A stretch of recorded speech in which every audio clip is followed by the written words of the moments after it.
Hello, everybody. Welcome here. August starts tomorrow, so it's time to go through the monthly budget.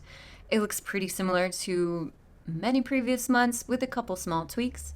If you are new here, hello, my name is Rachel. I am working my way through 6 figures of student loan debt as well as saving, investing, and just in general trying to be more financially savvy in my adult life. So welcome. All right, so here is my Google Sheets for the month of August. Before we go through the items, just a couple things of note for anyone who might be new here. You will not see car insurance or my cell phone bill in my monthly expenses. Those are items that I pay for annually because it offers a great discount, and I love discounts.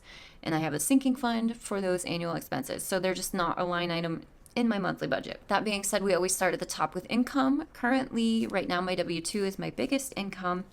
And for the purposes of this budget, I'm just talking about take-home pay here. So this is my income goal after my 401k deductions, my HSA deductions, and all of my medical deductions, like my health, dental, and vision insurance. I have a monthly goal of taking home $4,050 a month, and that's been pretty right on key. I don't work a lot, hardly any overtime. I don't work shift differential anymore, so I have a pretty rock steady income now.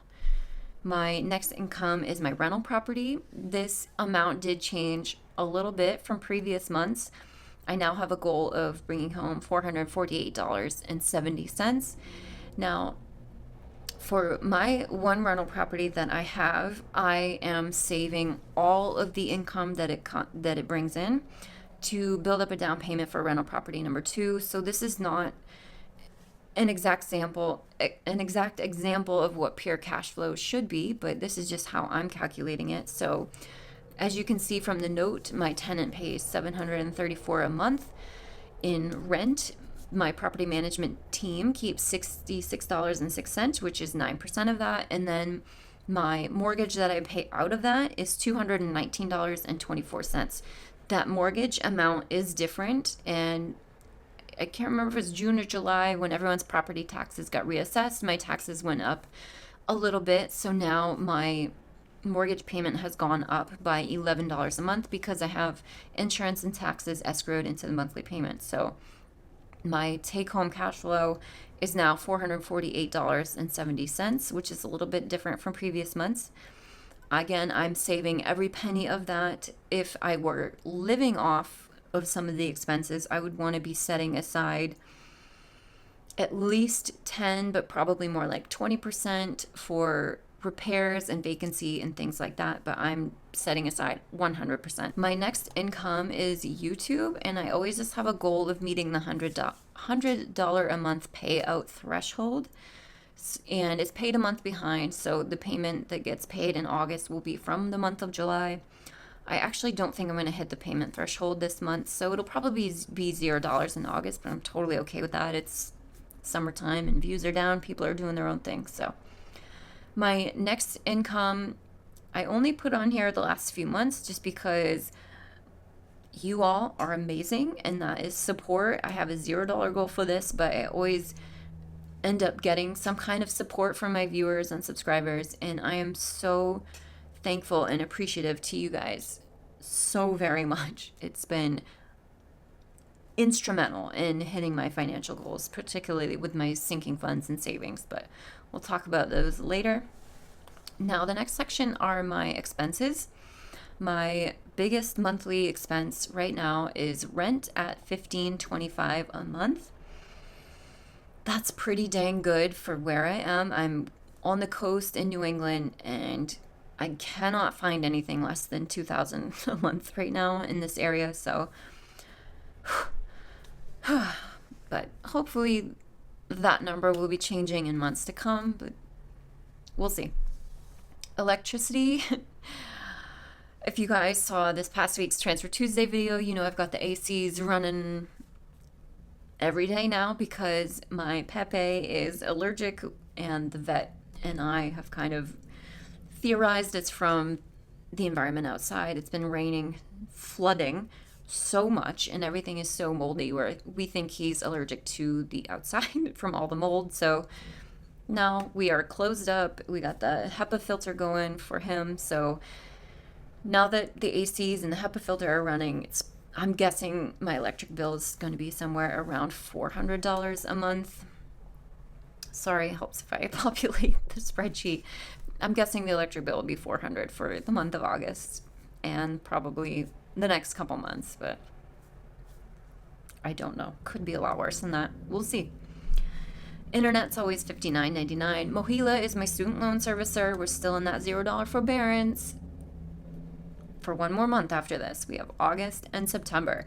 However, interest is accruing September 1st. So if you can pay off any outstanding interest, if you have any, and have not taken advantage of that during this COVID forbearance, I highly suggest trying to do that. I will be doing that. I looked it up this morning, $7,022.38 in outstanding interest. I will be wiping that out very soon before interest starts accruing again September 1st. So I'm not compounding interest straight out of the gate. And again, try your best to do that as well if you're in that situation. Gym's always $15 a month, Netflix $20 a month.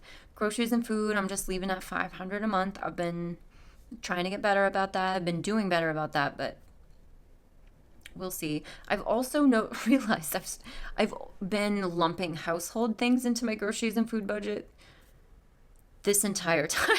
So I've not been differentiating the two. So sometimes when I'm stocking up on laundry supplies, dish soap, cleaning supplies, they get lumped into that as well. So it's not entirely fairly representative of food, but whatever.